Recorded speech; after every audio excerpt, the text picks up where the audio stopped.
Es difícil definir el hinduismo debido a su gran variedad de creencias. Algunos hindúes adoran a un dios como Brahman mientras que otros no creen en un dios personal.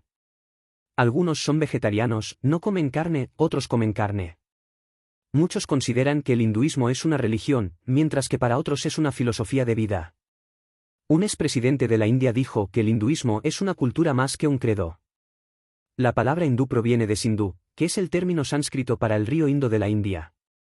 Los hindúes dan a su religión el nombre de Sanatana Dharma, que significa religión eterna o verdad eterna. Incluye tanto creencias religiosas como conceptos éticos. El hinduismo no tiene un fundador. Mayormente es una combinación de creencias de pueblos que se trasladaron a esa área. Por ejemplo, el pueblo ario se ubicó en el Valle del Indo. Sus costumbres y religión se fusionaron con las costumbres locales, y la cultura resultante fue el hinduismo clásico. Hindúes y arios. La palabra ario proviene del sánscrito y quiere decir los nobles. Los arios emigraron de la región persa en la época en que los reinos locales se disputaban el poder. Entre 1700 y 1200 a.C., llegaron al Valle del Indo y conquistaron las ciudades del área. Los arios hablaban un idioma indoeuropeo que se convirtió en la base para el sánscrito, idioma antiguo de la India. Se dividían en tribus y eran dirigidos por jefes llamados rajas. Al establecerse en la India, algunos rajas organizaron pequeños reinos para ellos mismos. Los familiares arios que no emigraron llegaron a ser los fundadores del imperio persa que sobresalió desde el siglo VI hasta el siglo IV a.C. En tiempos modernos esa área se llama Irán, o Tierra de los Arios. Esta enseñanza sobre el origen del pueblo ario es reforzada por la similitud en las palabras de los idiomas antiguos. Probablemente el hinduismo sea la más tolerante entre todas las religiones. Sus creencias, así como sus dioses, son innumerables. Van desde el simple animismo hasta algunas de las más elevadas filosofías del hombre. El hinduismo ha aceptado dioses mayores y menores, sus templos y sus sacerdotes. Cuando aparecieron las corrientes del jainismo y budismo, el hinduismo les abrió las puertas y permitió que formaran parte de la corriente principal del pensamiento hindú. Sin embargo, el hinduismo no ha sido una religión misionera como el islamismo o el cristianismo. Su crecimiento ocurre al absorber todas las demás religiones. Esto se basa en la tradición del pueblo ario. Ellos tenían amplio interés en los asuntos más profundos de la vida y preguntas acerca de la realidad, el ser humano y Dios. Los hindúes dicen, que otros cambien. Nosotros no necesitamos hacerlo. Al decir esto, afirman que en vez de adaptarse a las religiones que llegan, el hinduismo simplemente absorbe las otras religiones dentro de sí. Algunos himnos hindúes muestran que los arios llegaron libres y fuertes a la India. Terminaron débiles y atados a la rueda de las castas y los renacimientos. Ellos traían el politeísmo con el dios de la tormenta, el sol, la luna y la tierra. Los hindúes agregaron cientos más. Los arios sacrificaban en lugares abiertos, los hindúes les dieron templos. Actualmente el sistema ario es considerado como algo del pasado, mientras que el hinduismo es una de las religiones más importantes del mundo. El sistema de castas es una característica exclusiva del hinduismo. Consiste en la separación de los hindúes en diferentes niveles sociales. Desde los inicios del hinduismo, han existido 4 divisiones principales de las castas. Cada miembro debe mantenerse en la casta que hereda y no puede relacionarse con otras castas. Las 4 castas son: 1. Brahmines, los sacerdotes y las personas intelectuales. 2. Kshatriyas, los gobernantes y guerreros. 3. Vaisyas, los agricultores y artesanos comunes. 4. Sudras, la clase más baja formada por los obreros. El origen de las castas proviene de una tradición hindú. Esta afirma que Brahma creó a Manu, el primer hombre, y de Manu procedieron las 4 clases de personas. De su cabeza surgieron los brahmines, el pueblo más santo. De sus manos, los gobernantes y guerreros. De su muslo surgieron los artesanos. De los pies de Manu, los sudras.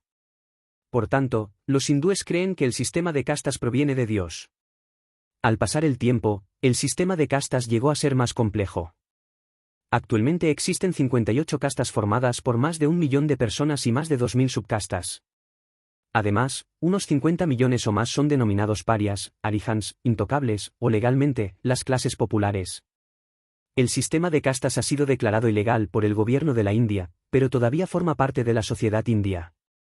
El hinduismo hace una conexión entre la religión del hombre y la creencia hindú sobre la realidad, el hombre y el pecado. Esta religión reconoce tres partes en el ser humano: mente, sentimiento y acciones.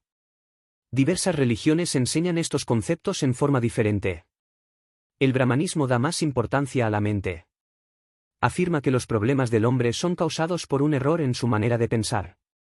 Diría que el pensamiento del hombre está errado antes que reconocer que hay pecado en su vida. La enseñanza del jainismo hace énfasis en las acciones de la persona. Un hombre debe actuar de tal manera que escape de la corrupción, la vil pecaminosidad, del mundo. Una tercera enseñanza, el budismo, hace énfasis en el sentimiento del hombre. Sus deseos deben mantenerse atemperados o lo inundarán de aflicción. Estas tres formas diferentes que son pensamiento, sentimiento y acción, nos ayudan a ver cómo estas religiones se relacionan entre sí. En la creencia hindú, el destino de una persona está relacionado con su conducta. La salvación depende del karma personal. La fuente principal de enseñanza sobre el karma se encuentra en los Upanishads, la autoridad en doctrina hindú. Literalmente, karma significa obras, y está ligada a la ley de causa y efecto. Se cree que el Atman, el alma humana, puede unirse con el gran alma, Brahman. Esta unidad se alcanza a través del karma del individuo, el que a su vez depende de buenas obras y abnegación. La persona atemperará sus deseos al pensar en los efectos que pueden tener sobre su karma. Sin embargo, no hay juez, arrepentimiento, ni perdón en el proceso. Se trata únicamente de la ley en sí. Mediante buenas obras el alma humana puede ganar moksha, liberación, del samsara, el ciclo de nacimiento, muerte y renacimiento.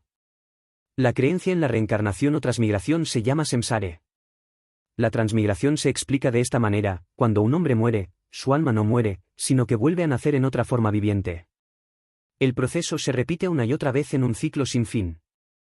El nuevo nacimiento puede ser superior o inferior al anterior. Puede ocurrir en el cielo, el infierno, o en la tierra. Puede ocurrir en cualquier forma de vida, humana, animal o vegetal. Un hombre de condición social baja puede renacer como Raja o Brahmin. O puede convertirse en paria, animal, escarabajo, gusano, vegetal, piedra o un alma en el infierno. Algunos hindúes creen que existen 8,5 millones de formas diferentes en las cuales pueden reencarnarse. ¿Cómo puede saber el hindú qué forma tendrá en el siguiente renacimiento? Conforme la creencia hindú, esto lo determina la ley del karma. Los pensamientos, palabras y obras de una persona en esta vida tendrán efecto positivo o negativo en su vida futura. Se trata de la antigua ley, que el hombre cosecha lo que siembra. Estos son algunos aspectos generales del hinduismo, espero sirvan de ayuda.